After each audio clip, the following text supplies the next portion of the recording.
She was dancing with the most dangerous man in Boston, and she had no idea. Rain hammered against the ballroom windows while Cora Whitmore tried not to think about the empty chairs surrounding her at the wedding reception. One belonged to the man who'd abandoned her 6 months ago. The other belonged to her father, dead 3 years now, whose favorite Bartók lullaby still made her chest tighten every time she heard it. Then a stranger walked across the floor toward her. Dark suit, gray eyes cold as winter steel, a faded scar near his temple, and asked her to dance. She said no. He sat down anyway.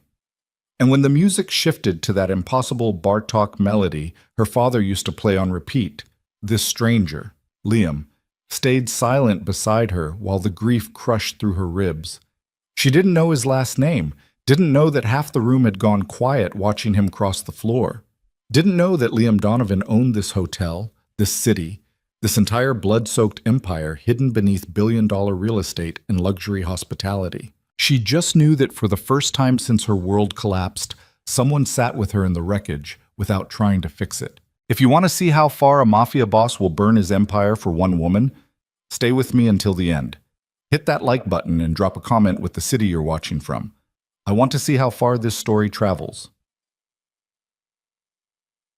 Yes, Boston rain fell in sheets the night Cora Whitmore attended her younger sister's wedding alone. Not alone, technically.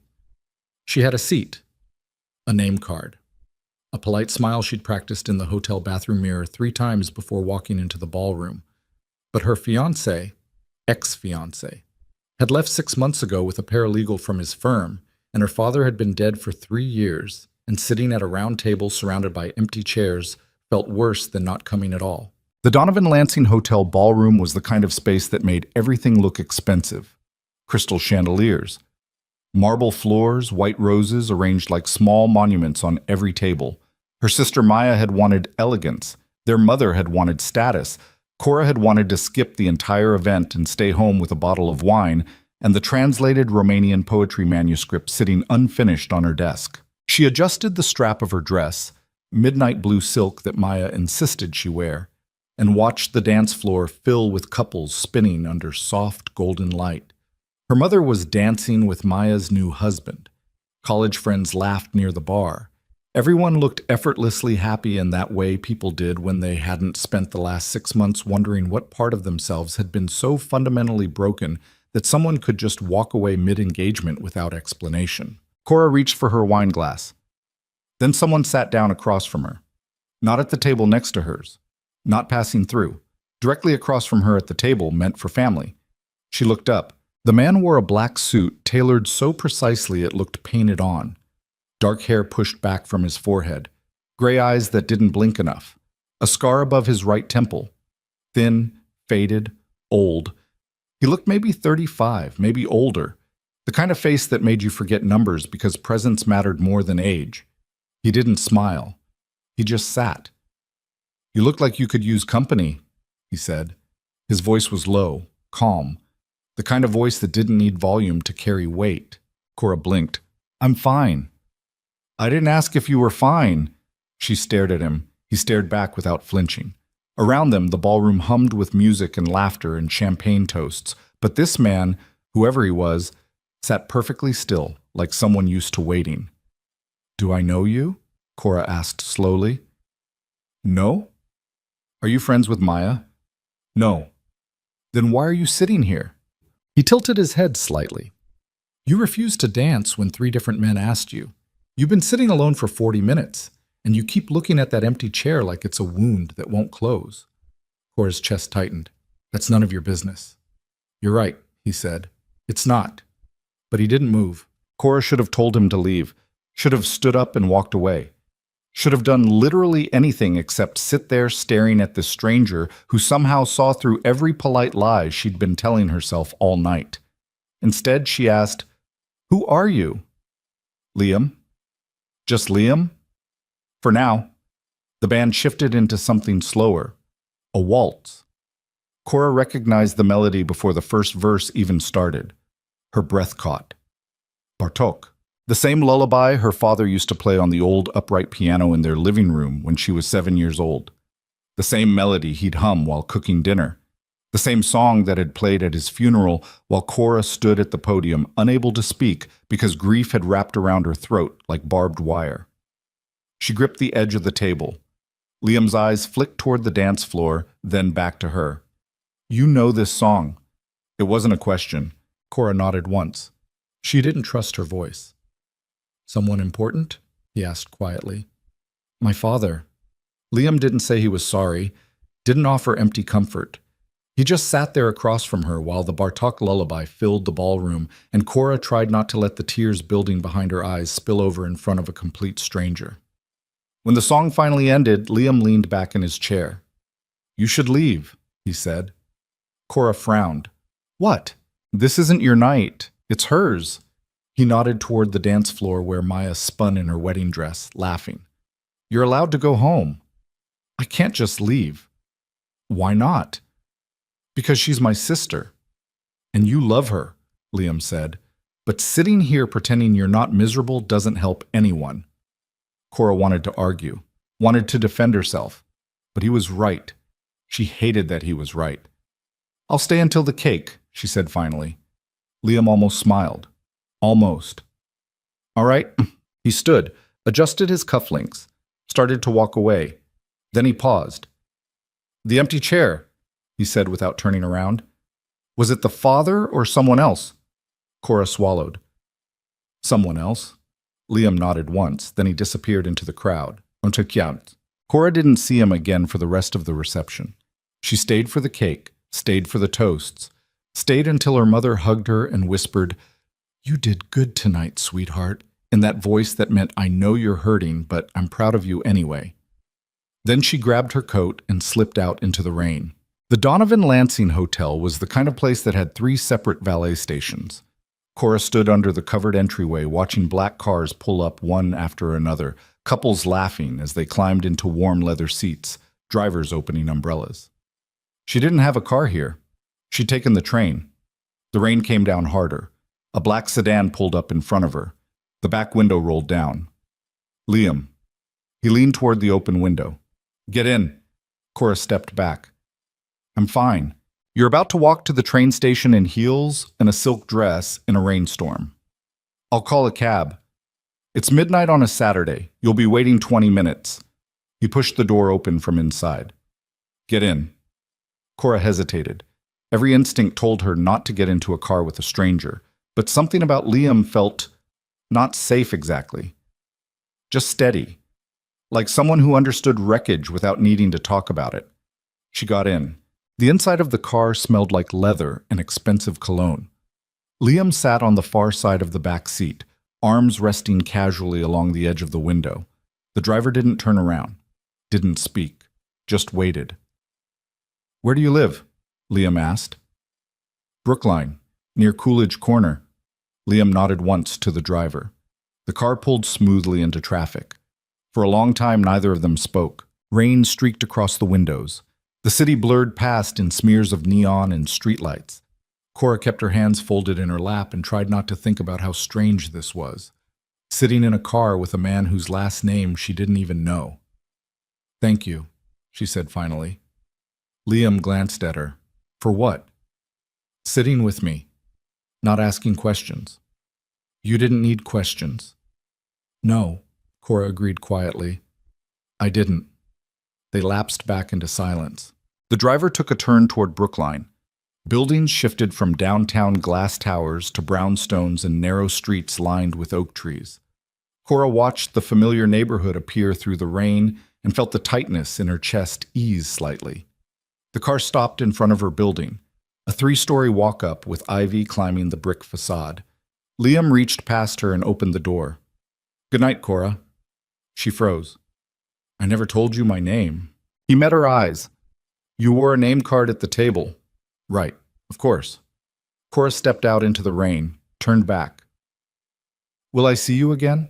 Liam's expression didn't change, but something shifted in his eyes. Something careful, deliberate, like a man weighing decisions he hadn't planned to make. "Maybe," he said. Then the door closed, and the car disappeared into the rain-soaked Boston streets. Cora didn't think about Liam for exactly 3 days. Then a package arrived at her door. No return address. No note. Just a plain brown box sealed with tape. Inside was a book. Not new. The spine was cracked. Pages yellowed. A first edition hardcover of collected poems by Paul Celan.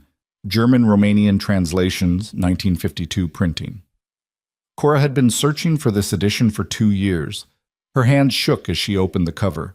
On the inside flap, someone had written in neat black ink, "For wounds that refuse to close."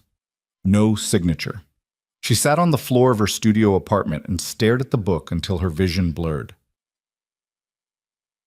2 weeks later, another package. This time, a leather-bound journal filled with handwritten French poetry. Not printed, handwritten. Every page carefully copied in fountain pen ink.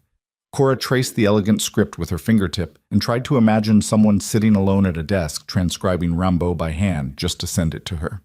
The note inside read, "Language is the only safe place to hide. Still no signature." Cora stood in the middle of her apartment holding the journal and felt something dangerous begin to bloom inside her chest.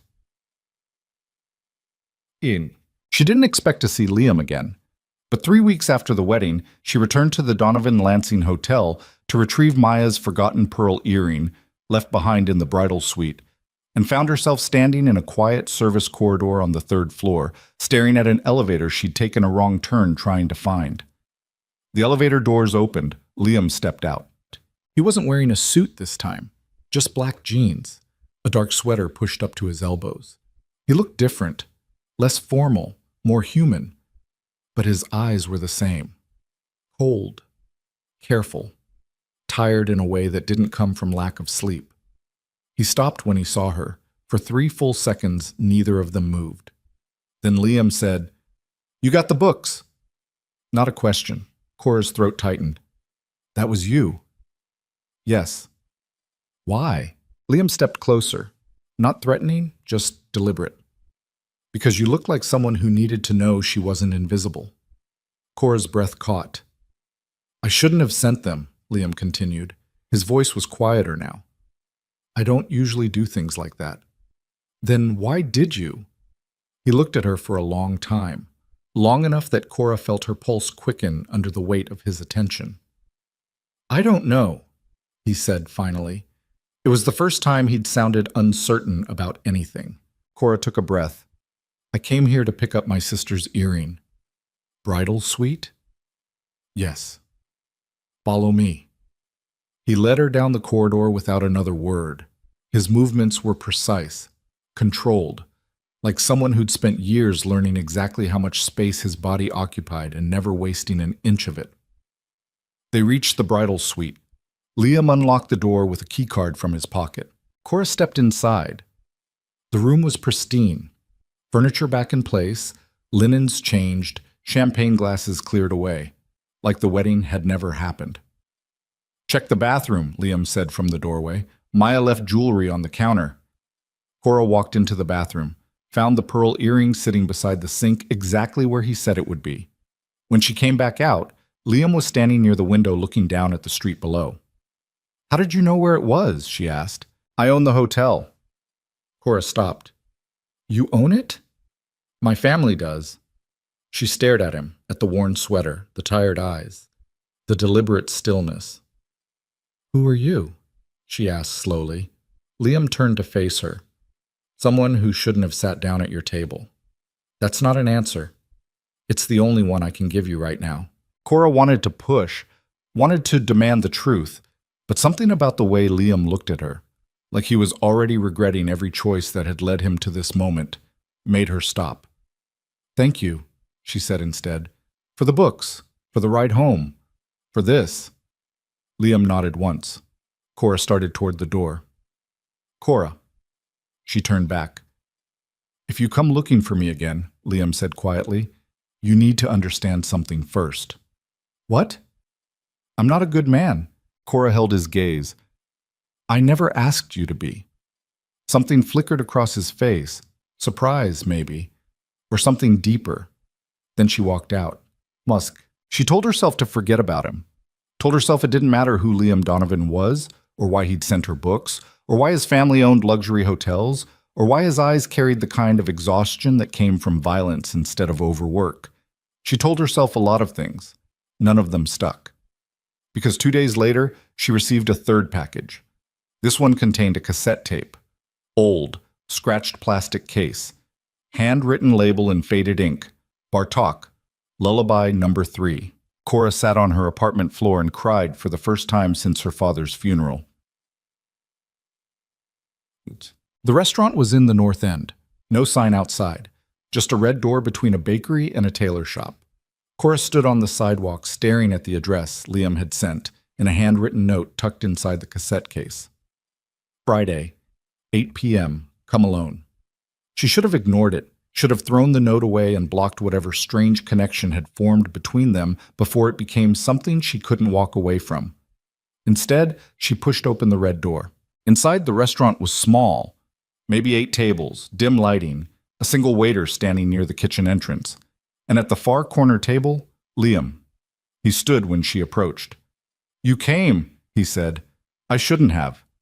"No," Liam agreed. "You shouldn't have." But he pulled out her chair anyway. Cora sat. Liam sat across from her. The waiter brought wine without being asked. For a long moment, neither of them spoke. Then Cora said, "Why did you send me the tape?" "Because you needed to hear it." "How did you even find it?" Liam's expression didn't change. "I know people who know people." "That's not an answer. It's the best one you'll get." Cora leaned forward. "Who are you, Liam?" He took a slow breath, set down his wine glass, met her eyes. "My full name is Liam Donovan. My family owns the Donovan Lansing Hotel, and 6 other hotels across Boston, and a private club in Back Bay, and real estate holdings worth $3 billion. He paused. "And none of it is legal." Cora's pulse spiked. "What do you mean?" "I mean my family doesn't just own hotels," Liam said quietly. "We own territory, roots, protection networks. Everything you think the Mafia is in movies, we are that in real life." The air in the restaurant went cold. Cora stared at him. "You're serious?" "Yes." "You're the head of the Donovan Syndicate," Liam finished. "Yes." Cora stood up so fast her chair scraped against the floor. Liam didn't move. "I should leave," she said. "You should." "I shouldn't have come here." "No." "I don't—" Cora's voice cracked. "I don't know what I'm doing." Liam finally stood. Slowly. Deliberately. He didn't step toward her, just looked at her with those cold gray eyes that somehow made her feel seen instead of afraid. "You came here," he said, "because you're tired of people pretending to care when they don't. You came here because I sent you a tape of a song your father loved, and that meant something." He paused. "And you came here because I don't lie to you." Cora's hands shook. "You're a criminal." "Yes." "You've hurt people." "Yes." "Then why are you telling me this?" Liam's jaw tightened. "Because if you keep seeing me, you'll figure it out eventually, and I'd rather you know now before—" He stopped himself. "Before what?" He looked at her for a long time. "Before I make you someone my enemies can use against me," he said finally. Cora felt her breath leave her lungs. The waiter appeared with food, set down plates quietly, disappeared. Cora stared at the untouched meal. "I should go." "You should." But neither of them moved. Then Liam said very quietly, "If you walk out that door right now, I won't contact you again." Cora's throat tightened. "You promise?" "Yes." She looked at him, at the scar above his temple, at the exhaustion carved into his face, at the way he held himself like a man who'd learned to carry weight most people couldn't imagine. She thought about the books, the tape, the way he'd sat with her in silence at the wedding while grief crushed her ribs. She thought about the empty chairs. Then she sat back down. Liam exhaled slowly. "You're making a mistake," he said. "I know," Cora whispered. But she didn't leave. That. The next 3 weeks blurred together in a rhythm Cora couldn't explain and didn't know how to stop. Liam never called, never texted. He just appeared, outside her apartment building after work, at the corner cafe where she translated poetry manuscripts over espresso. Once, in the lobby of the Boston Public Library while she researched German Romantic poets for a client. He didn't ask permission. didn't explain himself, just showed up and waited until she decided whether to acknowledge him or walk away. She never walked away. They talked about books, music, languages, her father's obsession with Bartok, Liam's mother's insistence that he learn French before he turned 10.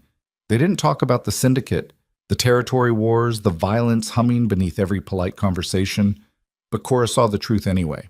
She saw the way people moved when Liam walked into a room, heads down, voices quieter, bodies angled away like prey avoiding a predator. She saw the men in dark suits who followed them at a distance during walks through the common. Not bodyguards exactly, something worse. She saw the scars on Liam's hands, the way he checked exits before sitting down, the fact that he never turned his back to a door, and slowly, dangerously, Cora stopped being afraid. It happened on a Tuesday night in October. Liam picked her up outside her apartment and drove them to a private dinner in Cambridge. Another unmarked restaurant, another quiet corner table. But this time, Cora asked the question she'd been avoiding for weeks. "How many people have you killed?" Liam set down his fork, didn't flinch. "Do you really want to know?" "Yes." He looked at her for a long moment, then said, "4." Cora's chest tightened. "Yourself or ordered?" "Myself." "Why?" "Because they were going to kill people I was responsible for protecting." "Your family?" "My family, my people, my territory." He paused. "This world doesn't have courts, Cora. It has consequences." Cora swallowed hard. "Do you regret it?" Liam's expression didn't change. "No." She should have been horrified, should have stood up and walked out and never looked back. Instead, she asked, "What do you regret?" Liam leaned back in his chair. For the first time since she'd met him, he looked genuinely tired. "I regret," he said slowly, "that I inherited this empire at 25 because my father got shot in a parking garage. I regret that I spent 7 years trying to modernize the organization without starting a war. I regret that every decision I make either protects people I care about or destroys them." He met her eyes. "And I regret that I sat down at your table 3 months ago, because now you're part of this, whether you want to be or not." Cora's throat ached. "What if I don't want to be?" "Then leave." "You said you wouldn't contact me again if I left." "I won't." Cora stared at him, at the man who'd sent her books and cassette tapes and quiet moments of stillness in the middle of grief. The man who'd just admitted to killing 4 people without hesitation. "I don't know how to do this," she whispered. "Neither do I," Liam said, and somehow that made it easier. The truth came out 3 days later. Not from Liam, from the internet. A society gossip blog published an article titled, "Who is Liam Donovan Really?"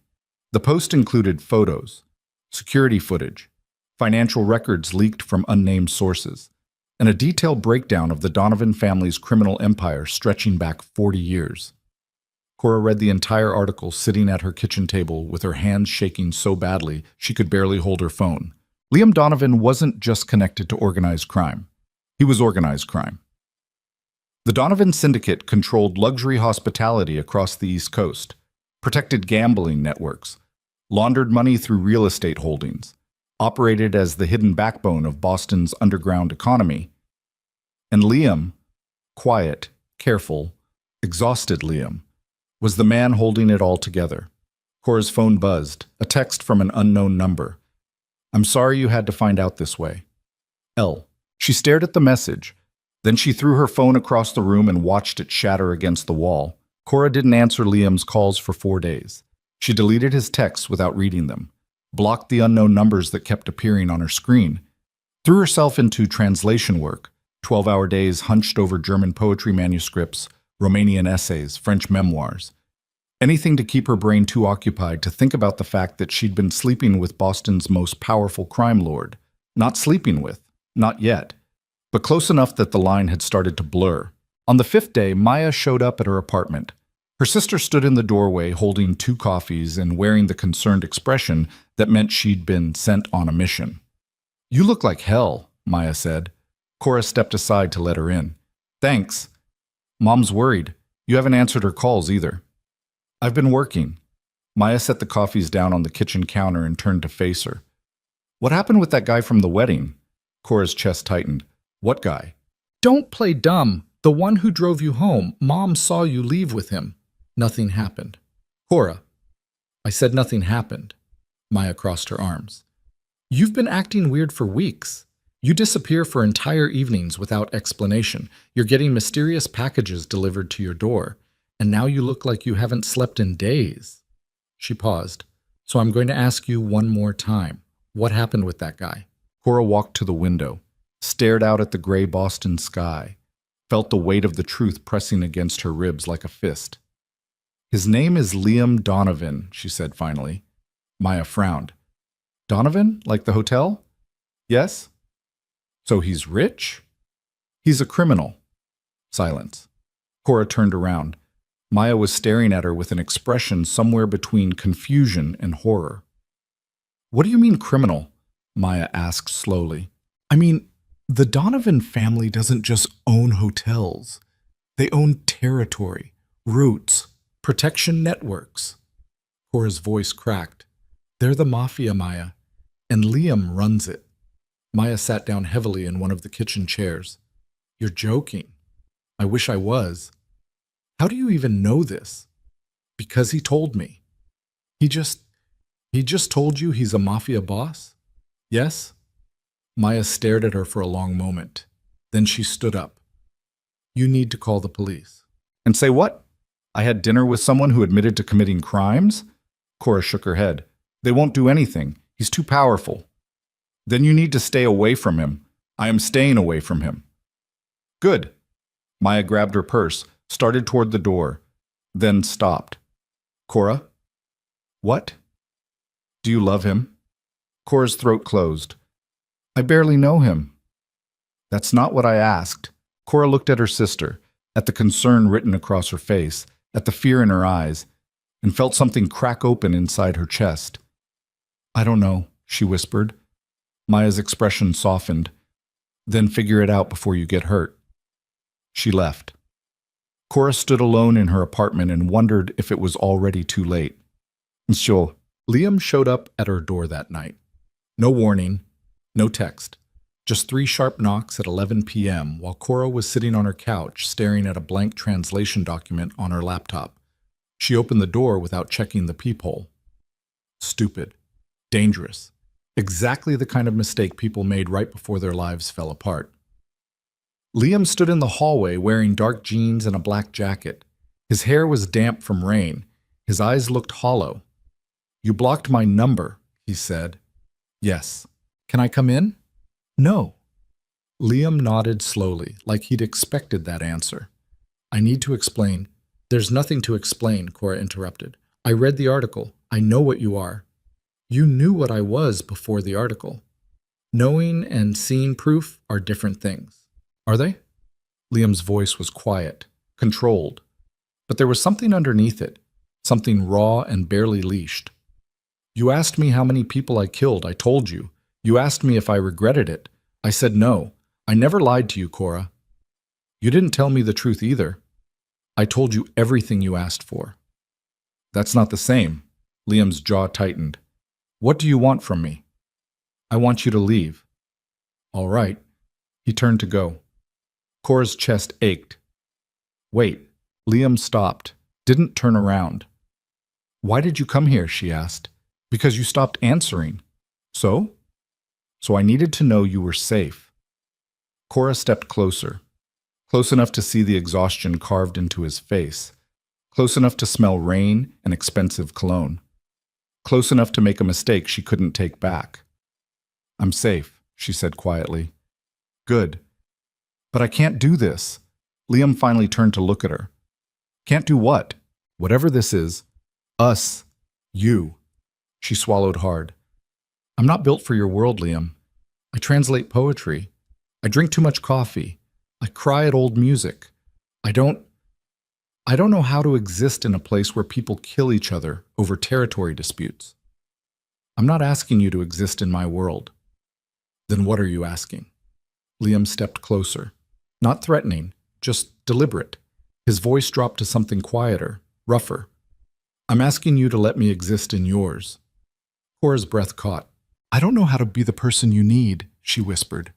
I don't need you to be anything, Liam said. I just need you to be here. Why?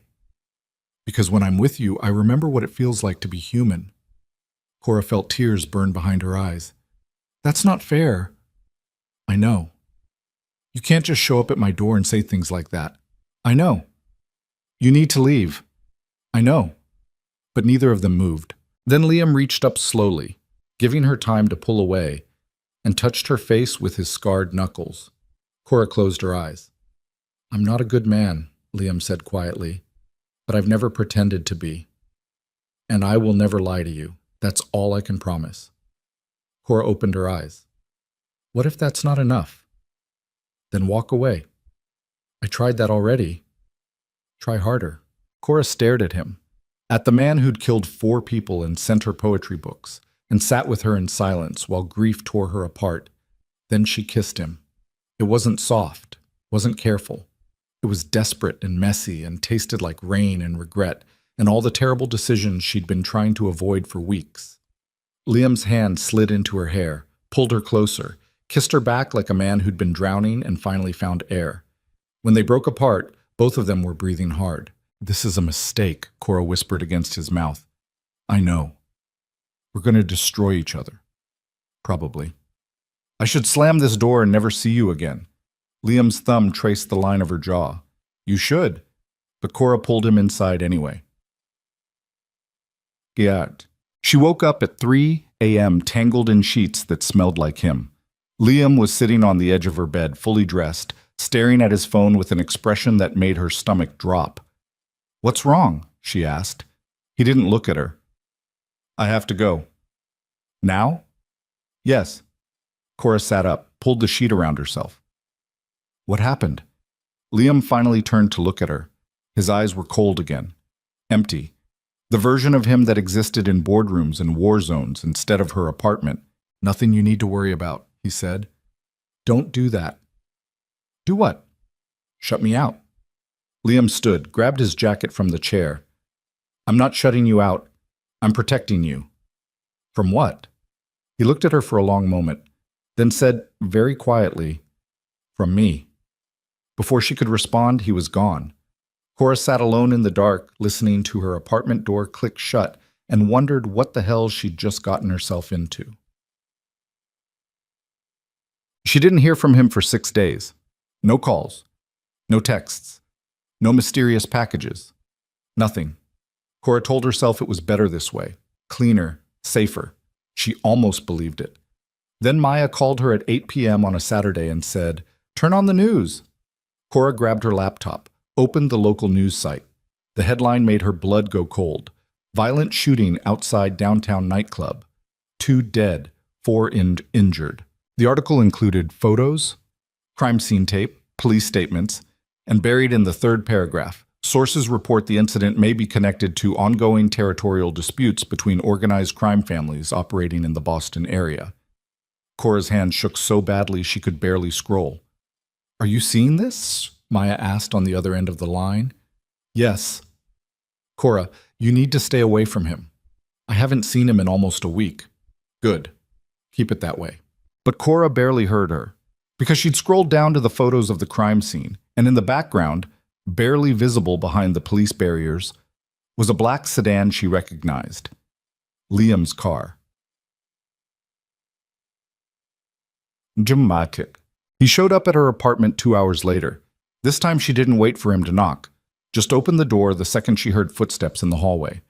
Liam stood there looking like he'd walked through hell, blood on his sleeve, bruise forming along his jaw, eyes empty. Are you hurt? Cora asked immediately. No. That's blood. Not mine. She grabbed his arm, pulled him inside, locked the door behind them. Liam stood in the middle of her living room and didn't move. Cora walked straight to the bathroom, grabbed the first aid kit, came back out and pointed at the couch. Sit. I'm fine. Sit down, Liam. He sat. Cora knelt in front of him and started cleaning the blood off his sleeve with a damp cloth. Her hands were shaking. She hated that her hands were shaking. What happened? She asked quietly. Territory dispute. People died. Yes. Did you? No, Liam interrupted. I wasn't there when the shooting started. But you went there after. I had to. Cora pressed the cloth harder against his arm. Why? Because one of the men who died worked for me, and the people responsible needed to know there would be consequences. What kind of consequences? Liam's jaw tightened. The permanent kind. Cora dropped the cloth, sat back on her heels, stared at him. You killed someone tonight, she said slowly. No. But you're going to. Liam didn't answer. Cora stood up, walked to the window, pressed her forehead against the cold glass. I can't do this, she whispered. Behind her, Liam stood. She heard him move closer, felt his presence like heat against her back. Then don't, he said quietly. Cora turned around. Don't what? Don't do this. Don't be with me. Don't get pulled into a world where people die over nightclub territories. He paused. Walk away, Cora, while you still can. Is that what you want? What I want doesn't matter. Yes, it does. No, Liam said. His voice was rough now, raw. It doesn't, because what I want will get you killed. Cora's chest tightened. You don't know that. Yes, I do. I've seen it happen before. To who? Liam's expression went completely blank. Someone I cared about, 7 years ago. They used her to get to me, and by the time I found her, it was too late. The air in the apartment went cold. Cora stared at him.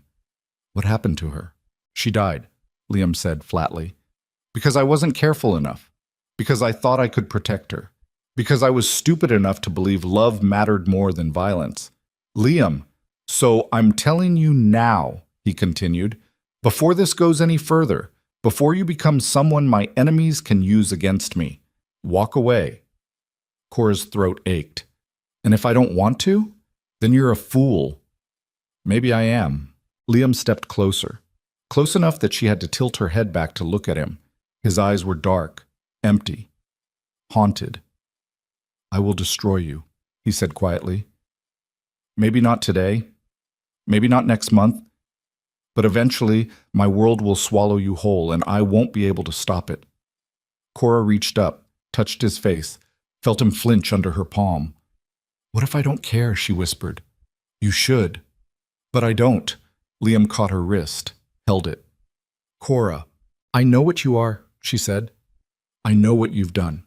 I know people are going to die because of you, and I know that being with you is the most dangerous decision I'll ever make. She paused. But when I'm with you, I don't feel invisible anymore. Liam's grip tightened. That's not enough. It's enough for me. For a long moment, neither of them moved. Then Liam pulled her against his chest and held her like a man trying to memorize the shape of something he was about to lose. 3 weeks passed in a strange blur of normalcy and violence. Liam still disappeared for days at a time. Still came back with bruises and blood that wasn't his. Still refused to explain where he'd been or what he'd done.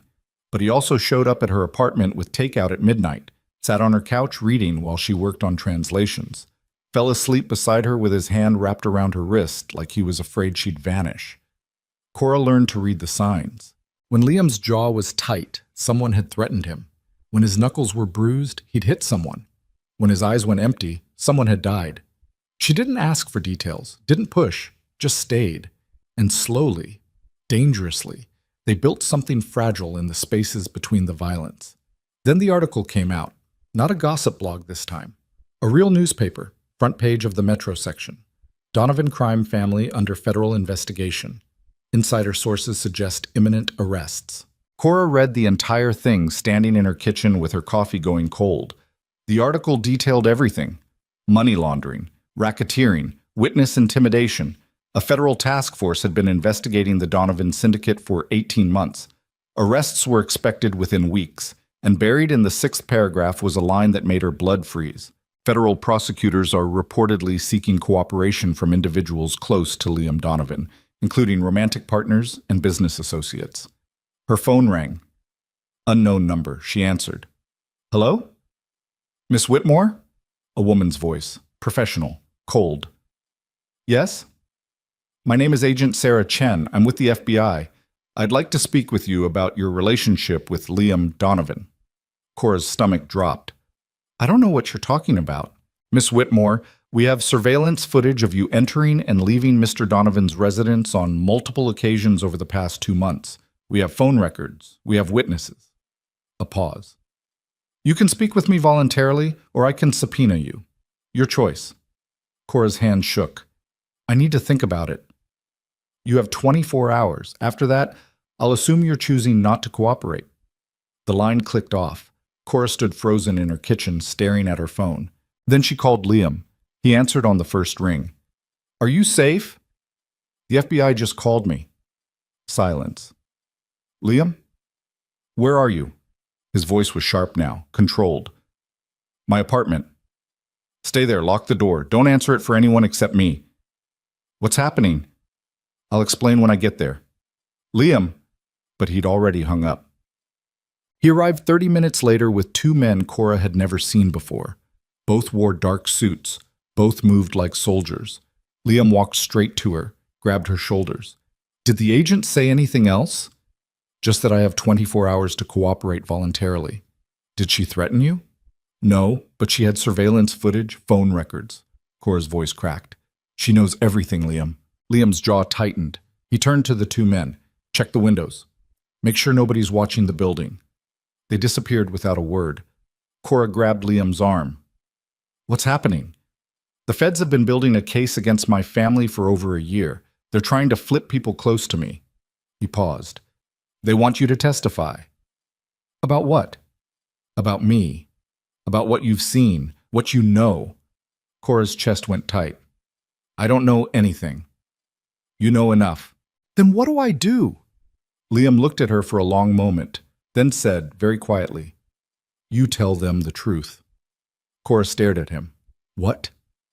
You tell them you were seeing me. You tell them I never discussed business with you. You tell them you don't know anything about the syndicate operations. He paused. And then you cooperate. You want me to talk to the FBI? I want you safe, Liam said. And the only way you stay safe is if they believe you're not involved. But I am involved. No, you're not. You're a civilian who made the mistake of dating someone you shouldn't have. His voice was hard now, final. You don't know anything. You can't help them. And after you tell them that, they'll leave you alone. Cora's throat ached. What about you? I'll handle it. That's not an answer. It's the only one you're getting. One of the men came back into the living room. Building's clear. No surveillance we can detect. Liam nodded. Good. Stay outside her door until I leave. The man disappeared again. Cora grabbed Liam's jacket. Don't do this. Do what? Push me away. I'm not pushing you away. I'm protecting you. By lying to the FBI? By keeping you out of prison, Liam said flatly. You think they care about the truth? They want names. They want testimony. They want someone they can use to build their case. He stepped closer. And I will burn this entire city down before I let them use you. Cora felt tears burn behind her eyes. I don't want to lose you. You're not going to lose me. You can't promise that. No, Liam agreed quietly. I can't. Then he kissed her. Hard, desperate, like a man saying goodbye. When he pulled away, his eyes were empty again. Talk to the FBI, he said. Tell them the truth. And then stay away from me until this is over. Liam, I mean it, Cora. If they see us together again, they'll use it against both of us. How long? I don't know. Weeks? Months? Liam's jaw tightened. However long it takes. He walked to the door, stopped, looked back at her one more time. I'm sorry, he said. Then he was gone. Cora stood alone in her apartment and felt everything she'd been building with him shatter into pieces she didn't know how to put back together. She met with Agent Chen the next morning. A coffee shop in Cambridge, public, neutral, safe. The agent was younger than Cora expected, maybe 35, sharp suit, sharper eyes. Thank you for meeting with me, Agent Chen said. Cora sat down, didn't order anything. I don't have much to tell you. Let me be the judge of that. For the next hour, Agent Chen asked questions, detailed questions. Questions about Liam's schedule, his associates, his properties, his businesses. Cora answered honestly. She'd been seeing Liam for 2 months. He'd never discussed business with her. She knew he owned hotels. She knew people were afraid of him. She knew the rumors about his family's criminal connections. But she didn't know details, didn't know names, didn't know operations. Agent Chen leaned back in her chair. You expect me to believe you've been romantically involved with one of the most powerful organized crime figures in Boston, and he never once mentioned his work? We didn't talk about work. What did you talk about? Books, music, languages. Cora met the agent's eyes. Normal things. There's nothing normal about Liam Donovan. Maybe not to you. Agent Chen's expression hardened. Miss Whitmore, I don't think you understand the kind of man you're involved with. Liam Donovan isn't just a criminal. He's the head of a syndicate responsible for extortion, money laundering, witness intimidation, and at least 3 murders we can definitively link to his organization. Cora's chest tightened. I don't know anything about that. Then you're willfully blind. Or maybe I'm just someone who made a mistake. Agent Chen studied her for a long moment. Then she slid a folder across the table. Open it. Cora hesitated, then opened the folder. Inside were photographs, crime scenes, bodies, blood. And Liam, standing in the background of one photo, talking on his phone while police tape cordoned off a warehouse behind him. Cora's stomach turned. That warehouse, Agent Chen said quietly, was where we found the bodies of 2 men who'd been tortured for information before they were executed. This photo was taken 4 hours after the murders. She paused. Liam Donovan was there, and we have witnesses who say he ordered the killings. Cora pushed the folder away. I don't know anything about that. But you believe he's capable of it. Cora's throat closed. I believe everyone is capable of terrible things under the right circumstances. That's not an answer. It's the only one I have. Agent Chen leaned forward. Miss Whitmore, I'm trying to help you. If you cooperate, if you give us information we can use, I can offer you protection, immunity, a way out. I don't have information. Then you're useless to us. The words hit like a slap. Cora stood up. Are we done? Agent Chen handed her a business card.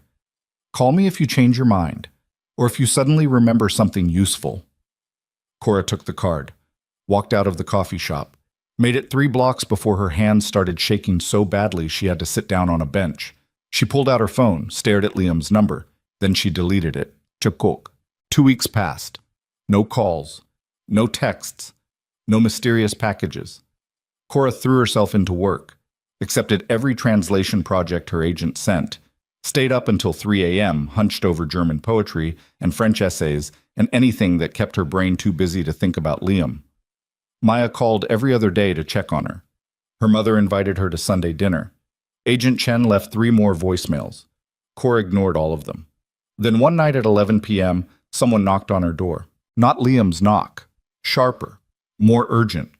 Cora looked through the peephole. A woman she didn't recognize stood in the hallway, mid-50s, expensive coat, dark hair pulled back in a severe bun. Cora opened the door with the chain still latched. Can I help you? The woman smiled, cold, elegant, predatory. My name is Cordelia Donovan, she said. I'm Liam's mother, and we need to talk. Cora stared at the woman through the gap in the doorway and felt her pulse spike. Cordelia Donovan looked exactly like someone who'd spent 40 years ruling an empire from the shadows. Every line of her posture screamed control. Every perfectly placed strand of hair was a weapon. Even her smile, cold and surgical, felt like a threat wrapped in politeness. I don't think we have anything to talk about, Cora said. I disagree. Cordelia's voice was smooth, cultured, the kind of voice that had probably ordered executions over champagne. May I come in? No. Then we'll talk in the hallway where your neighbors can hear every word. Cordelia glanced at the apartment door across the hall. Your choice. Cora's jaw tightened. She unlatched the chain, stepped back. Cordelia walked in like she owned the place. She moved through Cora's small apartment with the casual appraisal of someone used to evaluating threats and finding them insignificant. Her gaze swept over the secondhand furniture, the stacks of translation manuscripts, the coffee-stained mugs accumulating on the counter. "Charming," Cordelia said. She didn't mean it. Cora crossed her arms. "What do you want?" Cordelia turned to face her. "I want you to understand something very clearly. My son has made many mistakes in his life, but you are the worst one." The words hit like a slap. Cora forced herself to hold Cordelia's gaze. "If that's all you came to say, that's not all." Cordelia set her purse down on the kitchen counter with deliberate precision. "Liam is about to destroy everything his father built, everything I've protected for 30 years, and he's doing it because of you." "I didn't ask him to." "You didn't have to ask," Cordelia interrupted. Her voice was still calm, still controlled, but there was steel underneath now. "You just had to exist. You just had to be the broken little girl sitting alone at a wedding, and my son, my brilliant, careful son, decided you were worth burning an empire for." Cora's chest tightened. "I don't know what you're talking about." "Don't you?" Cordelia stepped closer. "The Donovan Syndicate is held together by alliances, strategic marriages, carefully negotiated treaties between families who would happily kill each other if it served their interests." She paused. "Liam was supposed to marry Vivian Hale, daughter of the Hale family, a union that would have secured our position for the next generation and prevented a war that could destroy us all. He never told me." "Of course he didn't tell you, because telling you would have meant admitting that every moment he spent with you was a betrayal of the only world he's ever known." Cordelia's eyes were cold now, empty. "The board met yesterday. They gave Liam an ultimatum. Marry Vivian within 6 weeks, or they'll remove him from power by whatever means necessary." Cora felt the room tilt. "Remove him?" "Kill him," Cordelia said flatly. "Don't pretend you don't understand how this works." Cora's hands shook. "Then why are you here? Why aren't you talking to Liam?" "Because Liam won't listen to me. He stopped listening the moment he met you." Cordelia's voice hardened. "But you still have a choice. You can walk away, disappear. Give my son a chance to save himself before it's too late." "He told me to stay away from him. I am staying away." "Staying away isn't enough." Cordelia reached into her purse, pulled out a plain white envelope, set it on the counter between them. "That's a cashier's check for $200,000. Enough to start over somewhere else. Somewhere far from Boston." Cora stared at the envelope. "You're trying to pay me to leave?" "I'm trying to save my son's life." "By bribing me?" "By removing the only thing standing between him and survival." Cordelia's expression didn't change. "You think you love him. You think what you have is special, but love doesn't matter in our world. Only power matters. Only survival." Cora's throat ached. "If you really cared about Liam, you'd let him make his own choices." "His choices are going to get him killed." "Then that's his decision." Cordelia's jaw tightened. For the first time, emotion cracked through her perfect composure. "You have no idea what you're asking him to sacrifice. The Donovan Empire isn't just money. It's protection. It's structure. It's the only thing keeping hundreds of people safe from violence they can't imagine." She paused. "If Liam refuses the marriage, the board will dismantle everything. Rival families will move on our territory. People will die. And it will all be because my son chose a translator over his legacy." Cora felt tears burn behind her eyes. "I never asked him to choose." "You didn't have to. That's what makes you dangerous."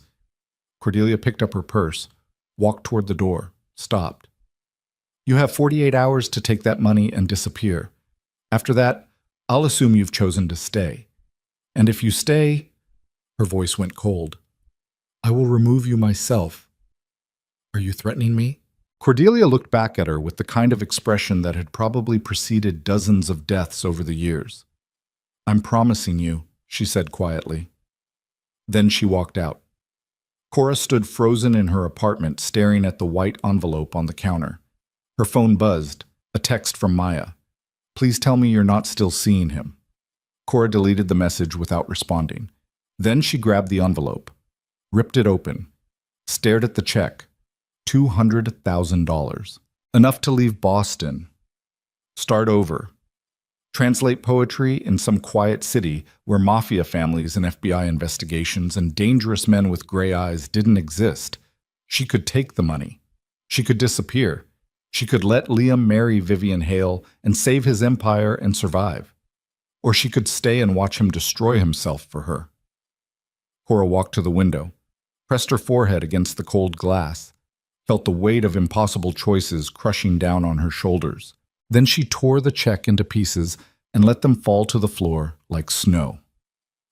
3 days later, headlines exploded across every news outlet in Boston. Donovan Ayre refuses strategic marriage. Syndicate board in chaos. Liam Donovan defies family expectations. Sources say romance with civilian translator to blame. Organized crime families anticipate war as Donovan alliance collapses. Cora read every article sitting at her kitchen table with her hands shaking. The stories all said the same thing.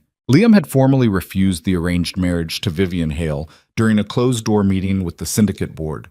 Several high-ranking members had walked out in protest. Investors were threatening to pull funding. Rival families were already testing Donovan territory defenses, and buried in every article, sometimes in direct quotes, sometimes in carefully worded implications, was Cora's name, the civilian translator who'd somehow convinced Boston's most powerful mafia boss to commit professional suicide. Her phone rang. Maya, Cora answered. I know. Have you seen the news? Yes. Cora, people are saying you're the reason. I know, Cora interrupted. Are you safe? I don't know. Silence on the other end of the line. Then Maya said quietly, Do you need somewhere to stay? No. Cora, I'm fine, Maya. I promise. You don't sound fine. I have to go. Cora hung up. Then she opened her laptop and searched for Vivian Hale. The results came back immediately. Photos, society pages, charity galas. A beautiful woman in her early 30s with dark hair and the kind of smile that looked practiced. Daughter of Marcus Hale, another syndicate family with roots stretching back 3 generations. The perfect alliance. The smart choice. The woman Liam should have married instead of destroying everything for someone who translated poetry and cried over old music. Cora slammed her laptop shut. Then she grabbed her coat and walked out into the November cold. She didn't plan to go to the Donovan Lansing Hotel, but her feet carried her there anyway. The lobby was exactly as she remembered. Marble floors, crystal chandeliers, white roses arranged like monuments. Except this time, the space felt different, colder, like something fragile had shattered and no one knew how to clean up the pieces. Cora walked toward the front desk. A young woman in a crisp uniform looked up. Can I help you? I need to see Liam Donovan. The woman's expression flickered. Recognition. Wariness. Do you have an appointment? No. I'm sorry, but Mr. Donovan isn't seeing visitors. Tell him Cora Whitmore is here. The woman hesitated. Then she picked up the phone, spoke quietly into the receiver, listened, hung up. Someone will be down shortly, she said. Cora waited. 5 minutes passed. Then 10. Then the elevator doors opened and a man stepped out. Not Liam. Someone older. Gray hair. Expensive suit. The kind of face that had seen too much violence to ever look completely relaxed. He walked straight to Cora. Miss Whitmore? Yes. My name is Henry Carrick. I'm Mr. Donovan's head of security. His voice was polite, professional, but his eyes were calculating. Mr. Donovan asked me to escort you upstairs. Cora followed him into the elevator. They rode in silence to the top floor. The doors opened onto a private hallway. Dark wood paneling, thick carpet, security cameras in every corner. Henry led her to a set of double doors at the end of the hall. Knocked twice. A voice from inside. Come in. Henry opened the door, stepped aside. Cora walked in. The office was massive. Floor-to-ceiling windows overlooking the city, dark furniture, surveillance screens hidden behind sleek panels, financial reports scattered across a conference table, and sitting behind the desk with his shirt sleeves rolled up and exhaustion carved into his face. Liam. He stood when he saw her. You shouldn't be here. I know. If the board finds out you came, I don't care. Liam's jaw tightened. He glanced at Henry. Leave us. Henry disappeared. The door clicked shut. For a long moment, neither of them moved. Then Liam said, Your mother visited you. Yes. What did she offer you? Money. How much?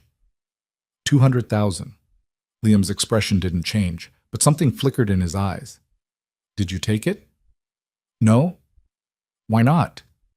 Cora stepped closer. Because I'm not for sale. You should be. Liam's voice was rough, tired. You should take the money and disappear before this gets worse. It can't get worse. Yes, it can. Liam walked around the desk, stopped a few feet away from her, close enough that she could see the shadows under his eyes, the new scar on his knuckles, the way he held himself like a man barely holding together. The board is going to force my hand, Cora. Either I marry Vivian or they'll remove me. And if they remove me, they'll make sure I don't survive long enough to retaliate. Cora's chest tightened. Then marry her. What? Marry Vivian. Save your empire. Survive. Liam stared at her. You don't mean that. I do. No, you don't. Liam, I refuse to marry someone I don't love so I can preserve an empire built on blood and fear. Liam interrupted. His voice was hard now, final. I've spent 7 years trying to turn this organization into something I could stomach, something my father would have been proud of. But if the price of survival is losing the only person who ever made me feel human, he stopped, swallowed hard. Then I'd rather burn it all down. Cora felt tears burn behind her eyes. You can't mean that. I've never meant anything more. Your mother said people will die if you refuse. People will die anyway. That's what our world does. It consumes everything. Then let me go, Cora whispered. Let me disappear so you can save yourself. Liam stepped closer, close enough to touch her. I tried that. I told you to stay away. I deleted your number. I convinced myself I could go back to the way things were before I met you. He paused. And then I woke up every morning feeling like I'd lost the only thing that mattered. Cora's throat ached. We're going to destroy each other. Probably. I don't know how to exist in your world. Then don't. Just exist in mine. Liam. He kissed her. Not gentle, not careful, desperate and raw, and tasting like goodbye and promises neither of them could keep. When they broke apart, Cora was crying. What are we going to do? She whispered. Liam touched her face. I don't know, but I'm done running from the only thing I've ever wanted. Then his phone rang.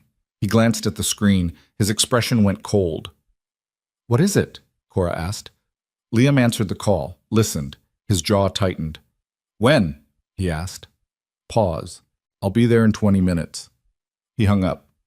Cora grabbed his arm. What happened? The board just called an emergency meeting. Liam's voice was flat, empty. They're voting tonight on whether to remove me. Can they do that? They can do whatever they want if they have the votes. How many do they need? 2/3 majority. Do they have it? Liam looked at her. I don't know. Bokya. He left 10 minutes later with Henry and 3 other security personnel. Cora stood alone in the massive office and felt the weight of everything pressing down on her like concrete. Then her phone buzzed. Unknown number. She answered. Hello? Miss Whitmore? Agent Chen's voice. We need to talk. Now. I already told you everything I know. That was before Liam Donovan publicly destroyed his own organization for you. Now you're leverage. A pause. And if you don't cooperate, you're going to be charged as an accessory. Cora's blood went cold. An accessory to what? Obstruction of justice, witness tampering, money laundering. Agent Chen's voice hardened. We have evidence that Liam transferred $200,000 into an offshore account registered under your name 3 days ago. That's not true. The bank records say otherwise. Cora felt the room spin. I never received that money. Then someone went to a lot of trouble to make it look like you did. Agent Chen paused. Meet me at the federal building in 1 hour. If you don't show up, I'll issue a warrant for your arrest. The line went dead. Cora stood frozen, holding her phone. $200,000. Offshore account. Her name. Cordelia. The realization hit like a freight train. Cordelia Donovan had set her up. The check had been a test, and when Cora refused it, Cordelia had planted evidence to make it look like she'd accepted money from Liam. Evidence that would force the FBI to charge her, destroy her credibility, and remove her from Liam's life permanently. Cora's hands shook so badly she almost dropped her phone. Then she did something she'd promised herself she'd never do. She called Agent Chen back. "I'll cooperate," Cora said, "but I need something in return." "What?" "Immunity. Full immunity. And I want Cordelia Donovan investigated for evidence tampering." Silence on the other end of the line. Then Agent Chen said, "What do you know about Cordelia Donovan?" Cora took a breath. "Everything." The federal building was a gray concrete fortress in downtown Boston. Cora sat across from Agent Chen in a windowless interrogation room and told her everything she knew about Liam's mother. The fake check, the threats, the offshore account that appeared under Cora's name after she'd refused the money, the promise that Cordelia would remove her if she didn't disappear. Agent Chen took notes, asked questions, recorded every word. "Can you prove any of this?" she asked finally. "The check I ripped up is still in pieces on my apartment floor." "That's evidence of an offer, not evidence of a crime." "Then what about the offshore account?" "We're investigating that separately, but without proof that Cordelia Donovan created it, all we have is a bank account that suggests you accepted money from her son." Cora's chest tightened. "So you're saying she wins?" "I'm saying we need more than your word against hers." "Then what do you want from me?" Agent Chen leaned forward. "Testify. Tell a grand jury everything you just told me. Give us sworn testimony that we can use to build a case not just against Liam, but against the entire Donovan family." Cora felt her stomach drop. "You want me to testify against Liam?" "I want you to testify about what you know. If that testimony incriminates Liam, then yes." "I don't know anything about his operations. You know he's the head of a criminal syndicate. You know his mother threatened you. You know he transferred money in your name." Agent Chen paused. "That's enough." Cora stood up. "I need to think about it." "You don't have time to think. The grand jury convenes in 72 hours. Either you testify or we charge you as an accomplice. You said you'd give me immunity. Immunity in exchange for cooperation, not silence." Cora stared at her. "So my choices are betray Liam or go to prison?" "Your choice is tell the truth or face the consequences of protecting a criminal." Cora's hands shook. "I need to talk to him." "Absolutely not. If you contact Liam Donovan before you testify, I'll charge you with witness tampering." "Then I'm not testifying."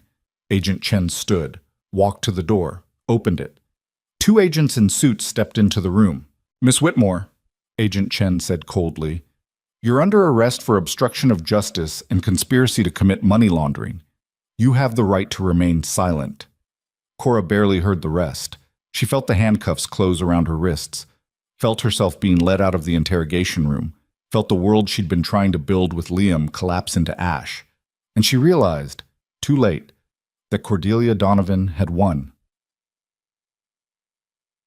They held her in a federal detention facility overnight.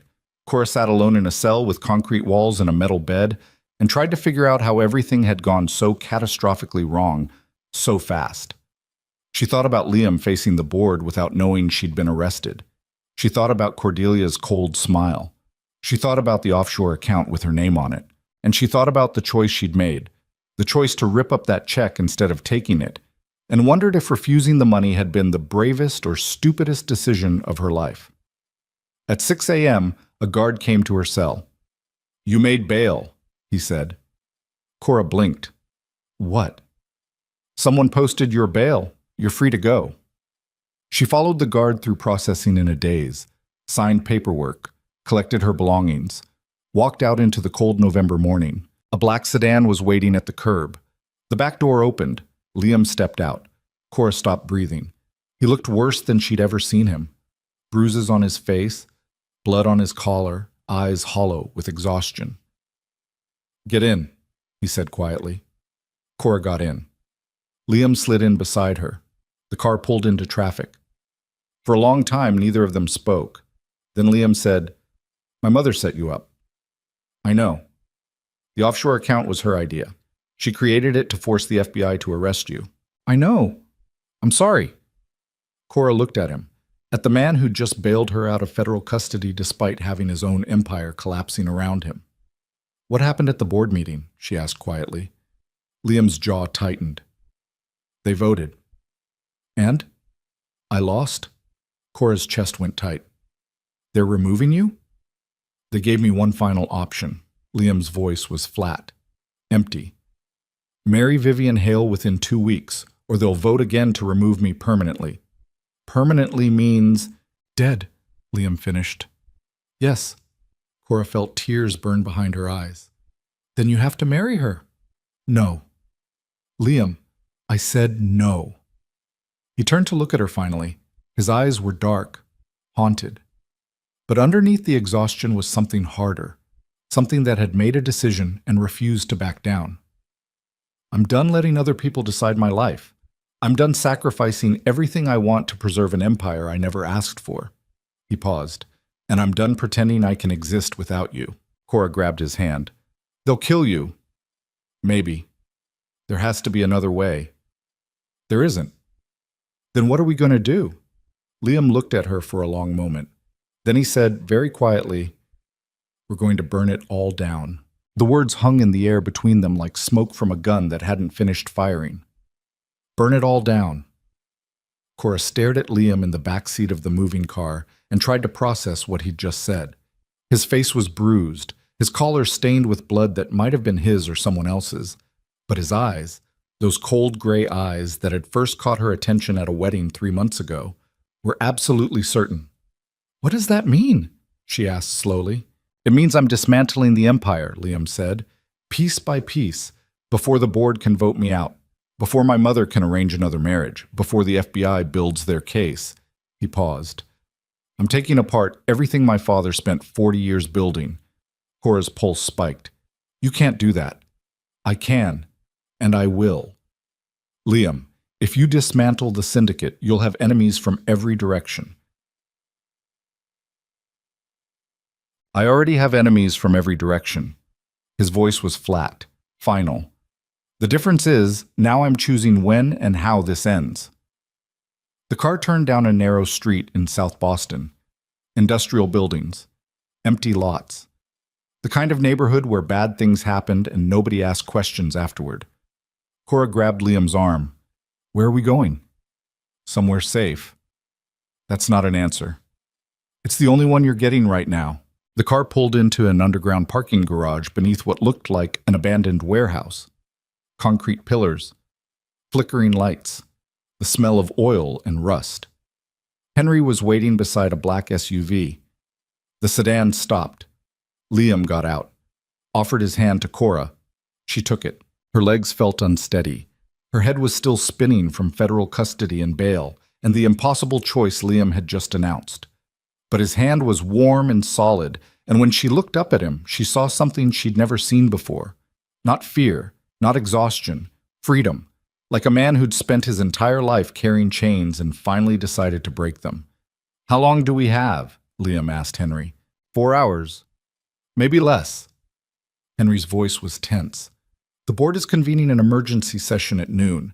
If you're not there to answer their questions, they'll interpret it as abandonment. Good. Henry's expression flickered. Sir, with all due respect, I know what I'm doing, Henry. Do you? Because from where I'm standing, you're about to sign your own death warrant. Liam's jaw tightened. Then stop standing there and start preparing for what comes next. Henry stared at him for a long moment. Then he nodded once and walked toward the SUV. Cora turned to Liam. What comes next? War, Liam said quietly. The kind that doesn't end until everyone involved is either dead or broken. Her throat went tight. And you're okay with that? No. He looked at her, really looked at her. But I'm more okay with that than spending the rest of my life pretending to be someone I'm not. Before she could respond, her phone rang.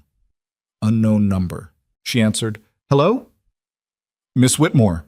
Agent Chen's voice. Sharp, urgent. Where are you? That's none of your business. You violated your bail conditions by leaving federal custody with Liam Donovan. If you don't return to the detention facility immediately, I'll issue a warrant. Cora hung up, turned off her phone, looked at Liam. No going back now, she said. No, Liam agreed. There isn't. Update. The safe house was in Roxbury, a 3-story brownstone that looked abandoned from the outside but was fortified like a bunker on the inside. Steel-reinforced doors, surveillance cameras, armed guards positioned on every floor. Liam led Cora to a second-floor office. The room was sparse. A desk, 2 chairs, a laptop connected to multiple external hard drives. Maps of Boston spread across one wall with locations marked in red ink. Sit, Liam said. Cora sat. Liam opened the laptop, pulled up financial records, spreadsheets, accounts with numbers so large they didn't look real. This, he said, is everything, every account, every holding, every piece of territory the Donovan Syndicate controls. He turned the screen toward her. I'm going to liquidate it all. Transfer the assets to offshore accounts the board can't access, sell the properties, dissolve the protection networks. And by the time they realize what's happening, there won't be an empire left to fight over. Cora stared at the screen. How long will that take? If I move fast, 72 hours. And if the board finds out before you're finished, then I'll be dead before the week ends. Cora's hand shook. There has to be another way. There isn't. Liam closed the laptop, looked at her with an expression that was somehow both exhausted and determined. I've spent 7 years trying to modernize this organization, trying to make it something I could live with, trying to honor my father's legacy while building something cleaner. He paused. But the truth is, there's no such thing as a clean empire built on violence, and I'm done pretending otherwise. What about the people who depend on you, the families under your protection? I'm setting up trust funds, severance packages, exit strategies for anyone who wants out. His voice was quiet, steady. The ones who choose to stay in this life can find another syndicate to work for. The ones who want out will have the resources to disappear. Cora stood, walked to the window, stared out at the gray Boston morning. Your mother is going to try to stop you, she said. I know. She'll kill you if she has to. Probably. And you're okay with that? Liam walked up behind her, close enough that she could feel the heat of him against her back. I'm okay with dying if it means I spent my last days choosing my own life instead of inheriting someone else's nightmare. Cora turned around, looked up at him. I don't want you to die, she whispered. Then help me survive. How? Liam touched her face. Stay with me. Don't run. Don't second-guess this. He paused. And when it's over, if we're both still alive, leave Boston with me. Cora's chest ached. Where would we go? Anywhere. Everywhere. Somewhere nobody knows my last name. His thumb traced her cheekbone. I have enough money hidden away to disappear for the rest of our lives. We could translate poetry in Prague, teach languages in Buenos Aires, live in a cabin in Norway where nobody cares about mafia empires or FBI investigations. That's a fantasy. Maybe.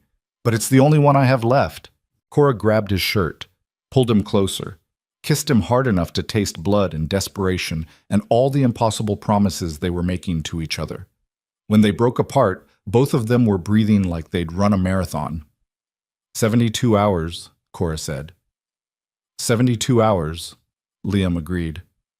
Then his phone rang. He glanced at the screen. His expression went cold. What is it? Cora asked. The board knows. 12 minutes later, Henry burst into the office. They're moving faster than we expected, he said. His voice was tight, controlled, but there was fear underneath. Marcus Hale just arrived at the Donovan Lansing Hotel with 8 armed men. Cordelia is calling an emergency family meeting, and the board is demanding you appear in person to answer charges of betrayal. Liam's jaw tightened. How many board members voted for the meeting? All of them. Including the ones who supported me? Especially them. You liquidated 3 holding companies this morning without authorization. They're interpreting it as theft. It's not theft if I'm dissolving my own empire. They don't see it that way. Henry paused. Sir, if you don't show up to that meeting, they'll send enforcers, and they won't ask questions before they start shooting. Liam looked at Cora, then back at Henry. How long do I have? 2 hours, maybe less. Then I need to move faster. Henry's expression flickered. Sir, I'm not going to that meeting, Henry. I'm not going to stand in front of a room full of men who've spent their entire lives building empires on blood and explain why I'm choosing a different life. Liam's voice was hard now. Final. I'm finishing what I started, and if they want to stop me, they'll have to kill me first. Henry stared at him for a long moment. Then he said quietly, They will, sir. You know that, right? They will kill you. I know. And you're doing this anyway. Yes? Henry nodded slowly. Then I'll make sure you have enough time. He walked out. Cora grabbed Liam's arm. What did he mean by that? He's going to delay them, stall the board, buy me time to finish the liquidation. How? I don't know. And I don't want to know. Liam opened the laptop again, started typing commands so fast his fingers blurred across the keyboard. I need 3 more hours to finish this. 3 hours to transfer the remaining assets. 3 hours to dissolve the protection networks. 3 hours to make sure there's nothing left for them to fight over. And if they get here before you're finished? Liam didn't answer, because they both knew what would happen. Bokpak. The next 2 hours passed in a blur of wire transfers and encrypted communications and phone calls to offshore banks in countries Cora had never heard of. Liam worked like a man possessed, eyes locked on the screen, fingers moving constantly, voice sharp and controlled as he gave orders to accountants and lawyers and fixers scattered across 3 continents. Cora sat beside him and watched an empire dissolve in real time. Accounts emptied, property sold, holdings liquidated, billions of dollars moving through digital channels so fast it looked like magic. But it wasn't magic. It was just a man systematically destroying everything his father had built because he'd finally found something worth more than power. At 11:15, Liam's phone rang. He glanced at the screen. His expression went dark. It's my mother, he said. Don't answer it. I have to. He answered, put it on speaker. Cordelia's voice filled the room, cold, controlled, furious. What have you done? What I should have done 7 years ago, Liam said calmly. You're stealing from the family. I'm dismantling the family. There's a difference. You have no right. I have every right. I'm the head of this organization, and I'm choosing to end it. Silence on the other end of the line. Then Cordelia said very quietly, You're going to die for this. Probably. And you think that girl is worth it? Yes. Then you're a fool. Cordelia's voice hardened. The board has authorized extreme measures. They're sending enforcers to the safe house. You have 30 minutes before they arrive, and when they do... She paused. They have orders to kill anyone inside. Liam's jaw tightened. Including you? I won't be there. I'll be at the hotel mourning my son who destroyed himself over a civilian translator. Her voice cracked slightly, just slightly. Goodbye, Liam. The line went dead. Cora stared at the phone. She just gave you a warning. I know. Why would she do that? Because despite everything, she's still my mother. Liam stood, started shutting down the laptop. And somewhere underneath the Ice Queen Act, she doesn't actually want me dead. But she's not going to stop it. No, she won't. Cora grabbed his arm. Then we need to leave, now. I'm not finished. Liam, if you stay here, you'll die. If I leave now, this was all for nothing. He pulled away from her, started typing again, faster now, desperate. I need 15 more minutes. Just 15 minutes to finish the final transfers. Gunfire erupted outside. Not distant, close, immediate. The sharp crack of automatic weapons tearing through concrete and steel. Liam grabbed Cora, pulled her to the floor behind the desk. More gunfire, shouting, the sound of glass shattering. Henry's voice over the intercom. North entrance compromised. Repeat, north entrance compromised. Sir, you need to move now. The intercom cut off. Liam grabbed the laptop, shoved it into a backpack, pulled a gun from a desk drawer. Cora stared at the weapon. You're going to shoot your way out? If I have to. There are 8 armed men out there. I know. Liam. He grabbed her face with both hands, looked at her with eyes that were suddenly clear, focused, absolutely certain. Listen to me, he said. There's a service exit in the basement. Henry knows about it. If anything happens to me, you find him and you get out. You don't look back. You don't try to save me. You just run. I'm not leaving you, Yvette. Yes, you are. His voice was hard. You're going to survive this. You're going to leave Boston. You're going to translate poetry in some quiet city where mafia families don't exist. And you're going to live the life I never could. Tears burned Cora's eyes. No. Cora, I said no. She grabbed his wrists. We do this together or not at all. More gunfire, closer now, the sound of boots on stairs. Liam stared at her. Then he nodded once. Together, he said. He pulled her to her feet. They moved toward the door. It exploded inward before they reached it. 3 men in tactical gear burst into the room, guns raised, faces masked. Liam shoved Cora behind him, raised his own weapon. Don't, one of the men said. His voice was cold, professional. You're outnumbered, outgunned, and we have orders to bring you in alive if possible. And if it's not possible? Liam asked. Then we bring you in dead. Liam's finger tightened on the trigger. Cora grabbed his arm. Don't! They're going to kill us anyway. Then let them do it without making you a murderer. Her voice cracked. Please. Liam looked at her. Something shifted in his expression, something that looked like surrender mixed with relief. He lowered the gun. The lead enforcer stepped forward. Smart choice. Then Henry crashed through the window behind them. Not through the door. Through the actual window. Glass exploding inward in a shower of crystalline fragments. His body hit the floor and rolled, came up firing. 2 of the enforcers went down immediately. The third turned toward Henry. Liam raised his gun and shot him in the chest. The man dropped. Silence. Henry stood slowly, blood running down his face from a gash above his eye. Are you hurt? No, Liam said. You?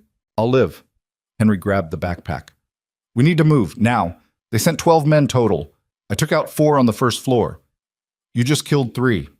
That leaves 5. Where's the service exit? Basement, but they're covering it. Henry pulled a set of keys from his pocket, tossed them to Liam. Take the motorcycle in the parking garage. It's fast, untracked, and small enough to navigate side streets if they follow you. What about you? I'll hold them off as long as I can. Henry, sir? Henry's voice was firm. You saved my life 15 years ago when nobody else would have. Let me return the favor. Liam stared at him. Then he grabbed Henry's shoulder, squeezed once. Thank you, he said quietly. Henry nodded. Go. Liam grabbed Cora's hand. They ran. Down the stairs, past bodies sprawled in pools of blood, through smoke and broken glass and the acrid smell of gunpowder. Behind them, more gunfire. Henry buying them time he'd never get back. They reached the parking garage, found the motorcycle. A sleek black Ducati parked in the shadows. Liam threw his leg over the seat, started the engine, looked back at Cora. Get on. She climbed on behind him, wrapped her arms around his waist, felt his heart hammering against her palms. The motorcycle roared to life. They shot out of the parking garage into cold November daylight. Behind them, the safe house erupted in flames. They didn't stop riding for 20 minutes. Liam navigated through side streets and alleys and residential neighborhoods where SUVs full of enforcers couldn't follow. The wind tore at Cora's face. Her arms ached from holding on, but she didn't let go. Finally, Liam pulled into an underground parking garage beneath a building Cora didn't recognize. He killed the engine, climbed off, helped her down. Cora's legs shook so badly she could barely stand. Where are we? She asked. Backup location. Henry set it up 6 months ago in case everything went to hell. Liam pulled out his phone, checked it. His expression went dark. They found the other safe houses, all of them. They're systematically eliminating anyone loyal to me. How many people? 12 confirmed dead, another 8 missing. Cora felt her stomach turn. Liam, this is what war looks like. His voice was flat, empty. People die. Usually the ones who didn't deserve it.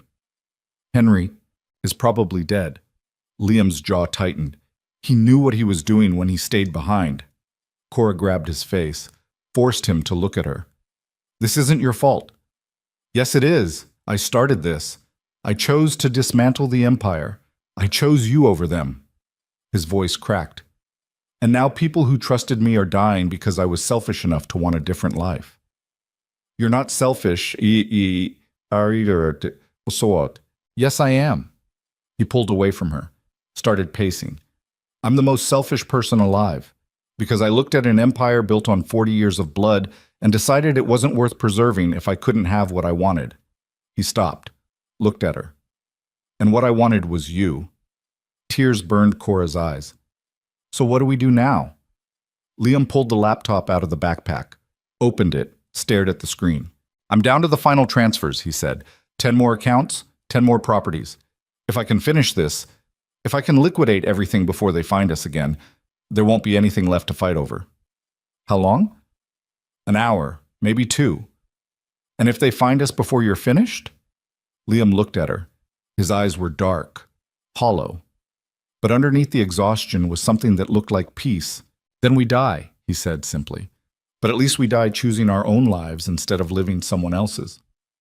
Cora walked to him, took his face in her hands, kissed him like the world was ending, because maybe it was. Finish it, she whispered against his mouth. Liam nodded, sat down, started typing, and Cora stood beside him watching the final pieces of an empire dissolve into nothing. They had 45 minutes of peace. Then Liam's phone rang. Not his mother this time, Marcus Hale. Liam answered, put it on speaker. You cost me $3 billion today, Marcus said. His voice was calm, too calm, the kind of calm that preceded violence. That's $3 billion in Hale family investments you liquidated without authorization. I liquidated Donovan Holdings, Liam said. Your family shouldn't have been invested if you didn't want to lose. We had a deal. We had a marriage contract. I voided it. By refusing my daughter and running away with a translator? Marcus laughed. It wasn't a pleasant sound. You know what happens to men who break deals in our world, Liam? I don't care. You should, because I just authorized a bounty on your head. $5 million to whoever brings you to me alive. $10 million if they bring the girl too. Cora's blood went cold. She has nothing to do with this, Liam said. She has everything to do with this. She's the reason you destroyed yourself. Marcus paused. You have 12 hours to turn yourself in. If you don't, I'll make sure every enforcer in Boston is hunting you, and when we find you, and we will find you, I'll make sure you watch her die before I kill you. The line went dead. Liam stood, grabbed the laptop, started shutting it down. What are you doing? Cora asked. I'm done. But you're not finished. I don't care. He shoved the laptop into the backpack, grabbed her hand. Marcus Hale just put bounties on both our heads. Every criminal in Boston is going to be hunting us. We need to leave. Now. Where? Canada. Tonight. I have a contact in Montreal who can get us across the border with false papers. Liam. We're leaving, he said. His voice was hard, final. I'm not letting you die because I was too stubborn to walk away when I should have. Cora grabbed his jacket. You can't run from this. Watch me. If you leave now, they'll hunt you for the rest of your life. Then we spend the rest of our lives running, but at least we'll be alive. That's not a life. It's the only one we have left. He pulled her toward the exit. Come on, we're wasting time. The parking garage door exploded inward. 6 SUVs roared inside, tires screaming, headlights blinding. Men poured out, dozens of them, armed, masked. Liam shoved Cora behind a concrete pillar, raised his gun, but there were too many, far too many. Within seconds, they were surrounded. A man stepped forward, older, gray hair, expensive suit, Marcus Hale himself. He looked at Liam with the cold satisfaction of a hunter who'd finally cornered his prey. I gave you 12 hours, Marcus said. You lasted 45 minutes. I'm almost disappointed. Liam kept his gun raised. If you're going to kill us, do it fast. Oh, I'm not going to kill you. Not yet. Marcus smiled. First, you're going to watch everything you tried to build with her burn to ash. Then you're going to beg me to end it. He gestured. 2 enforcers grabbed Cora. She screamed. Liam lunged forward. Something hit him from behind, hard. He went down. The last thing he saw before darkness took him was Cora's face, terrified and furious and beautiful, as they dragged her away. Then nothing. Liam woke up tasting blood. His head throbbed. His vision swam. He tried to move his hands and realized they were zip-tied behind his back to a metal chair bolted to a concrete floor. The room around him was empty except for a single hanging light bulb and a drain in the center of the floor. The kind of room where people disappeared. He tested the zip ties. Tight. Professional. No give. His ribs screamed when he breathed. Someone had worked him over while he was unconscious. Methodical damage designed to hurt without killing. The door opened. Marcus Hale walked in, followed by 2 enforcers. "You're awake," Marcus said. "Good. I was starting to worry we'd hit you too hard." Liam spat blood onto the concrete. "Where is she?" "The translator? Safe. For now." Marcus pulled up a chair, sat down facing him. "Let's talk about what happens next." "There's nothing to talk about." "I disagree." Marcus leaned forward. "You cost me $3 billion, Liam. You destroyed alliances that took decades to build. You embarrassed my family by rejecting my daughter in front of the entire syndicate." He paused. "But I'm a reasonable man, so I'm going to give you a choice." "I'm not interested in your choices." "You should be, because one of them ends with Cora Whitmore walking out of here alive." Liam's chest tightened. "What do you want?" "Reinstate the Empire, reverse the liquidation, marry Vivian, and spend the rest of your life rebuilding what you tried to destroy." Marcus smiled. "Do that, and I'll let your translator disappear. New identity, new city. She'll never see you again, but she'll live. And if I refuse, then I'll bring her in here. I'll make you watch while my men take turns breaking her. And when they're finished, I'll put a bullet in her head and make you live with the memory." Liam felt rage burn through his veins like acid. "You're a monster." "No, I'm a businessman protecting his investments." Marcus stood. "You have 1 hour to decide. Choose the Empire and save her, or choose her and watch her die." He walked out. The door locked behind him. Liam sat alone in the concrete room and felt the weight of impossible choices crushing down on him for what felt like the 1,000th time in his life. Except this time, there was no clever way out, no hidden exit. No. Henry appearing through a window with guns blazing. Just a choice between the woman he loved and the empire he'd spent 7 years trying to escape. He closed his eyes, thought about his father dying in a parking garage, thought about 7 years of blood and violence and decisions that ate away at his soul, one compromise at a time. Thought about Cora sitting beside him at a wedding reception while the Bartok lullaby played, and for the first time in his life, he'd felt like something other than a weapon. Then he opened his eyes and made his decision. The door opened again 30 minutes later. Not Marcus this time. Cordelia Donovan. She walked in wearing the same elegant composure she always wore. Perfect hair, perfect posture, perfect mask hiding whatever she actually felt underneath. "Hello, Liam," she said quietly. He stared at her. "Come to watch your son get executed?" "Come to offer you a way out." She moved closer, studied his face with an expression that was almost maternal. Almost. "Marcus Hale is a greedy fool who thinks money solves everything, but I know my son better than that." "Do you?" "Yes."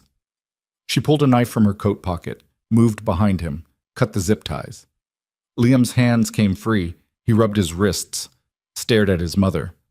"Why?" he asked. "Batsum." "Because despite everything you've done, despite the fact that you destroyed your father's legacy, you're still my son." Cordelia's voice was quiet, controlled, but there was something underneath it now, something that sounded almost like grief. "And I'd rather see you alive and gone than dead and mourned." She handed him a set of keys, a phone, a passport. "There's a car in the loading dock. Gray sedan, Massachusetts plates." She paused. "The girl is in a room 3 doors down the hall. 2 guards. They're not expecting trouble from inside the building." Liam looked at the keys in his hand, then at his mother. "What happens to you when Marcus finds out you helped us?" "I'll handle Marcus. I've been handling men like him for 40 years. "Mother—" "Go," Cordelia interrupted. Her voice was sharp now, final. "Before I change my mind." Liam stood, moved toward the door, stopped. "Why did you set up the offshore account?" he asked quietly. "Why did you frame Cora?" Cordelia's expression didn't change. Because I thought if I removed her from the equation, you'd come back to us. You'd marry Vivian. You'd preserve the empire. She paused. I was wrong. Yes, you were. I know. For the first time in his life, Liam saw his mother's perfect mask crack slightly. Just slightly. I wanted you to have the life your father never could. Power without violence, control without fear. I thought the empire was the only way to achieve that. Her voice dropped. But watching you destroy yourself for a woman who makes you happy taught me something I should have learned decades ago. What's that? That some prisons are built by the people who love us most. Liam's throat tightened. Then Cordelia straightened. The mask slid back into place. 3 doors down, 2 guards. You'll have 10 minutes before Marcus realizes something's wrong. Thank you, Liam said quietly. Don't thank me. Just survive. She walked toward the door, paused, looked back at him one last time. And Liam? Don't come back. Not for me, not for the Empire, not for anything. Because if you do, I won't be able to save you twice. She left. Liam stood alone holding the keys and felt something that might have been love for the cold woman who'd just set him free. Then he grabbed the knife she'd left on the chair and walked into the hallway. The building was a warehouse, old, abandoned, the kind of place the Donovan Syndicate used for interrogations and executions and problems that needed to disappear. Liam moved quietly through the dim corridors. His ribs screamed with every breath. His head still throbbed. But adrenaline pushed him forward. 3 doors down. He counted. 1, 2, 3. He pressed his ear against the door. Heard voices inside. Male, casual, guards who weren't expecting trouble. Liam tested the handle. Unlocked. He took a breath. Tightened his grip on the knife. Then he kicked the door open and moved. The first guard didn't have time to reach for his weapon. Liam hit him in the throat. Hard. The man went down choking. The second guard raised his gun. Liam closed the distance before he could fire. Grabbed his wrist. Twisted. The gun clattered to the floor. They struggled. The guard was bigger, stronger. But Liam had spent his entire life surviving violence. The knife found flesh. The guard collapsed. Liam stood over the bodies, breathing hard. Blood on his hands, blood on his shirt, blood everywhere. Then he heard a sound behind him. He spun. Cora sat zip-tied to a chair in the corner of the room, duct tape over her mouth, eyes wide with terror and relief. Liam crossed to her in 3 strides, ripped the tape off, cut the zip ties. "Are you hurt?" he asked urgently. She shook her head, threw her arms around him, held on like she was drowning, and he was the only thing keeping her afloat. "I thought they were going to kill you," she whispered against his chest. "They were. My mother stopped them." Cora pulled back, stared at him. "Cordelia?" "I'll explain later. We need to move." He grabbed her hand. They ran.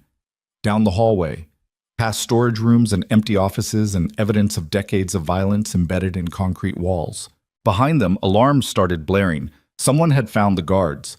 Liam pulled Cora faster. They burst through a door into a loading dock, found the gray sedan exactly where Cordelia said it would be.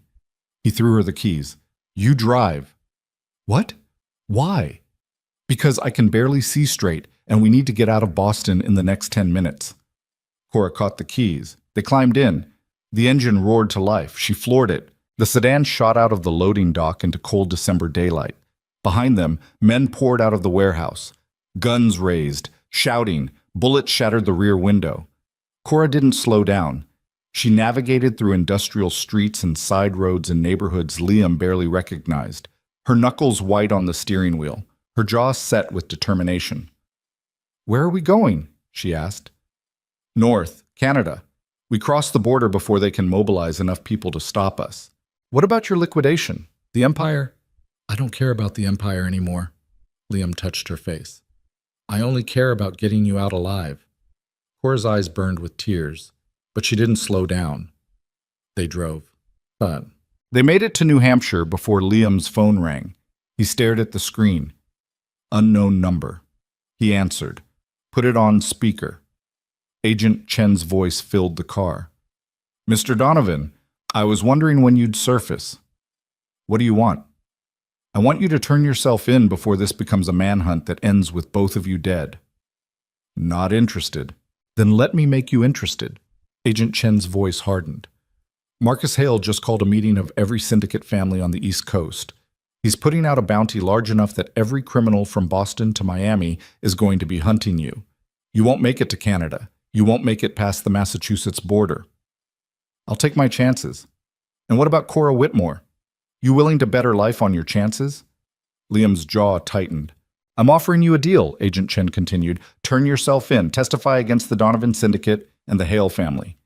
Give us everything you know about organized crime operations in Boston. Do that, and I'll put you both in witness protection. New identities, new lives, far away from here. You want me to betray everyone I've ever known? I want you to do the right thing for once in your life. Liam looked at Cora. She was staring at the road ahead with an expression he couldn't read. What do you think? He asked quietly. I think, Cora said slowly, that we've been running from choices for 3 months now, and maybe it's time to stop running and face what we've done. If I testify, I'll destroy lives. People who trusted me. People who protected me. People who were going to kill you 2 hours ago, Cora said. People who kidnapped me, who put bounties on our heads. She glanced at him. You spent 7 years trying to build something better than your father's empire. Maybe testifying is how you finish what you started. Liam stared at her, at the woman who'd somehow become the only thing he cared about surviving for. Then he said into the phone, I want immunity for both of us, full immunity, and witness protection that actually works. Done, Agent Chen said. Where are you? Route 93 North, just past the New Hampshire border. There's a rest stop in 15 miles. Pull over. I'll have agents there in 40 minutes.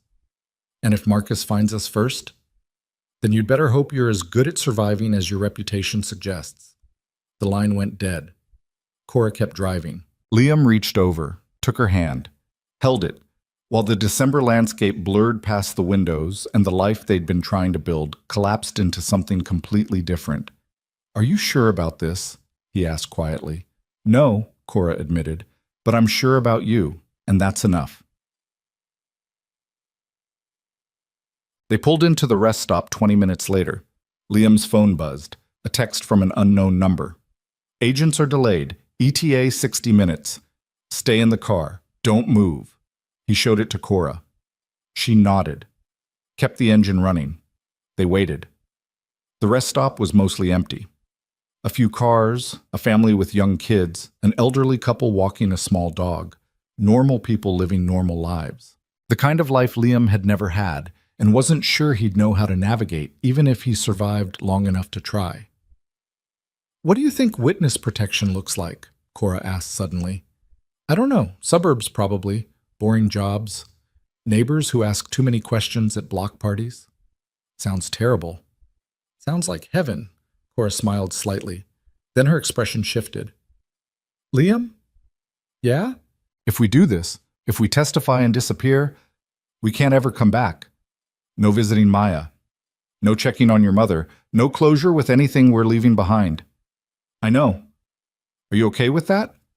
Liam looked at her, really looked at her, at the woman who'd refused to take money and walk away, who'd stayed beside him while his empire collapsed, who'd somehow convinced a man built from violence that he was capable of something gentler. I've spent my entire life being someone I didn't choose to be, he said quietly. If disappearing means I get to choose who I am for once, if it means I get to wake up next to you without wondering when someone's going to try to kill us, then yes, I'm okay with that. Cora leaned across the center console, kissed him softly.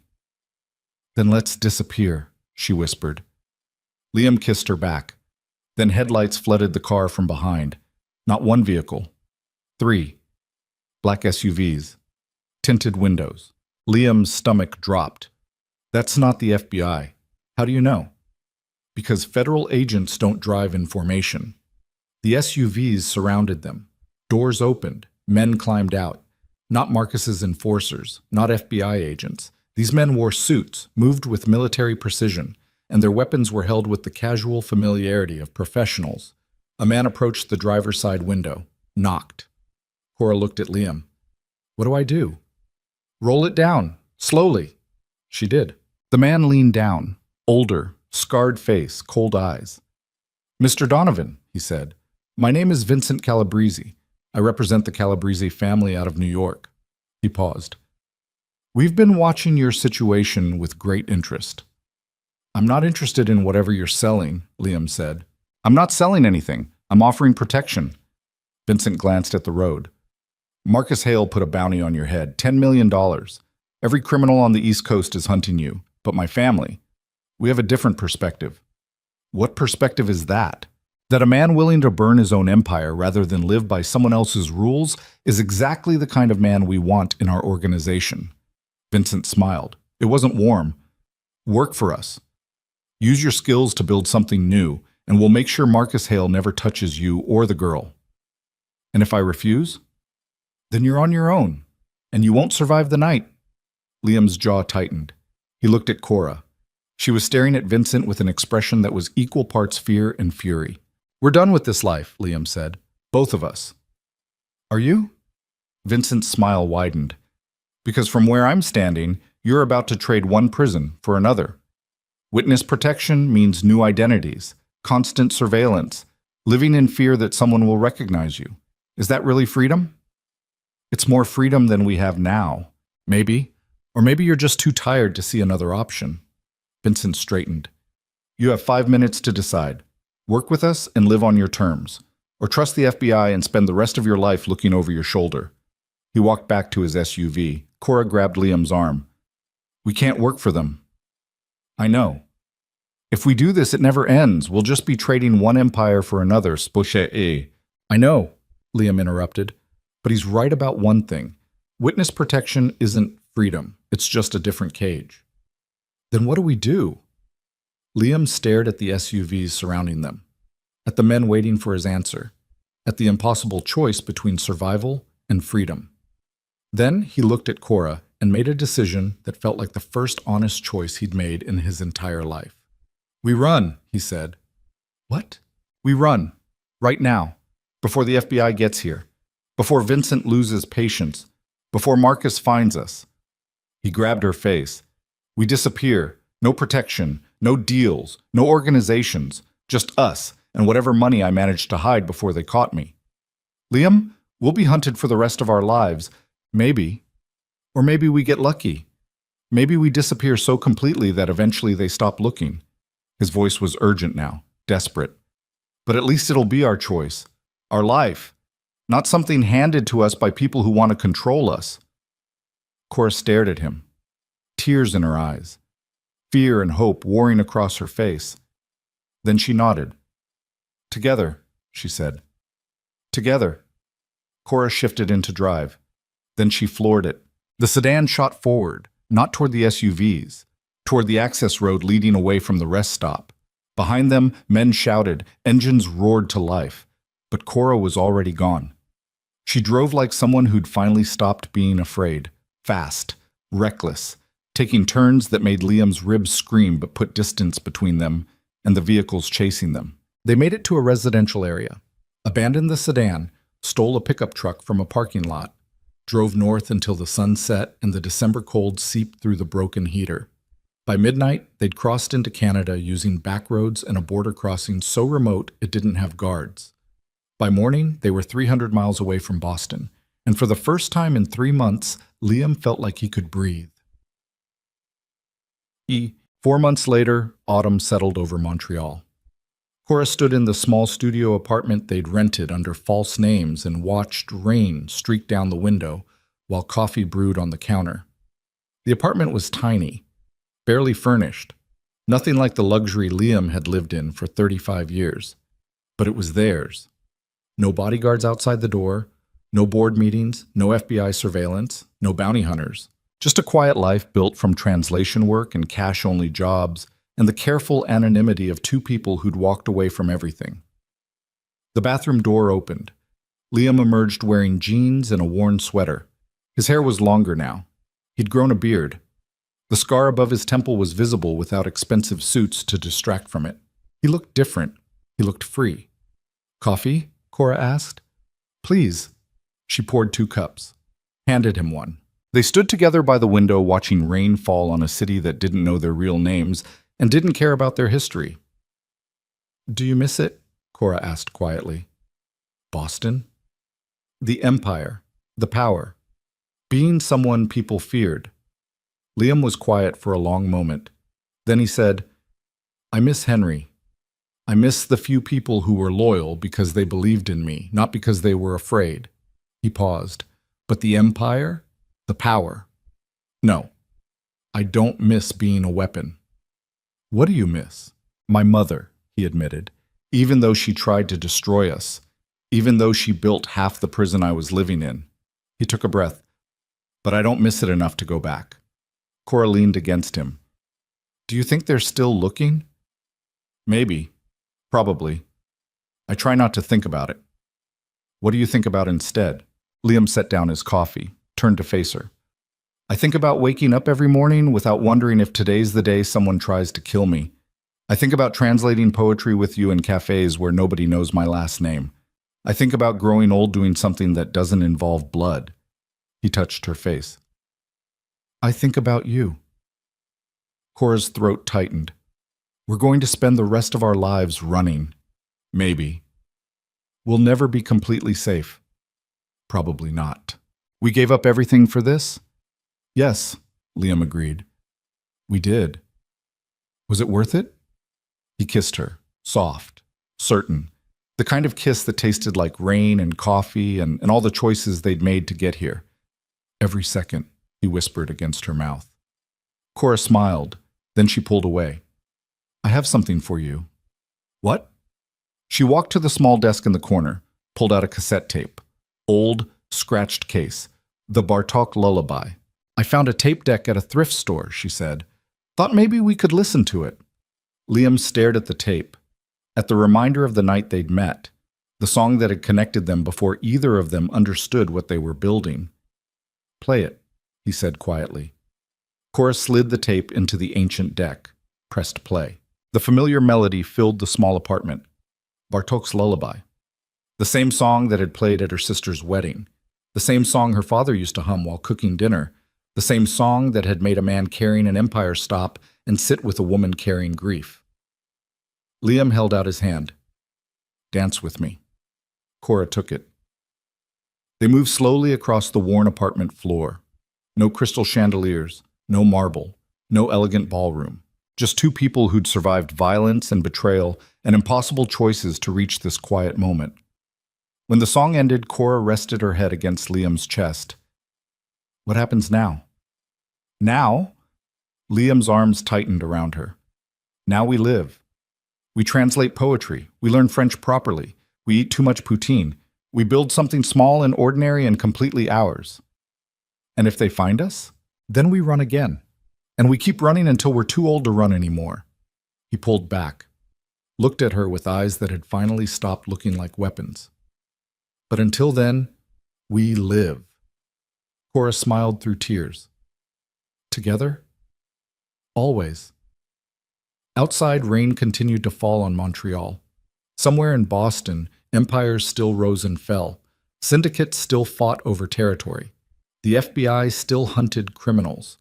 Cordelia Donovan still ruled whatever remained of the family. But in a small studio apartment in a city that didn't care about mafia families or impossible love stories, two people who'd walked away from everything danced to a Bartok lullaby and chose their own ending. And for the first time in either of their lives, that was enough.